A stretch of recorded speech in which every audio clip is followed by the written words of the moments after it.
வணக்கம். செய்திகள் வாசிப்பது நித்தியா. இன்றைய வானிலை அறிக்கை. காற்றழுத்த தாழ்வு மண்டலம் வலுப்பெற்றது. வங்கக்கடலில் காற்றழுத்த தாழ்வு பகுதி காற்றழுத்த தாழ்வு மண்டலமாக வலுப்பெற்றது. மயிலாடுதுறை, நாகப்பட்டினம், தஞ்சாவூர், திருவாரூர் மாவட்டங்களில் இன்று மிக கனமழைக்கு வாய்ப்பு என சென்னை வானிலை ஆய்வு மையம் தெரிவித்துள்ளது.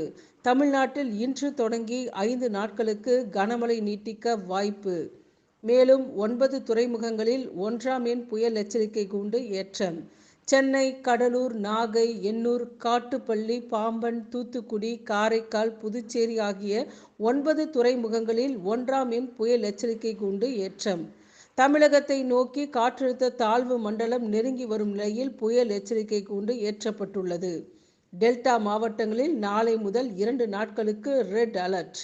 மயிலாடுதுறை, நாகை, திருவாரூர் ஆகிய 3 மாவட்டங்களுக்கு நாளை 26/11/2024 அன்று ரெட் அலர்ட் எச்சரிக்கை விடுத்துள்ளது.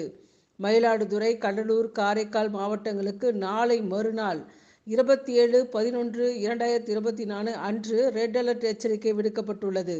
அதிக கனமழைக்கு வாய்ப்பு இருப்பதால் ரெட் அலர்ட் எச்சரிக்கை விடுக்கப்பட்டுள்ளது என சென்னை வானிலை ஆய்வு மையம் தகவல் தெரிவித்துள்ளது.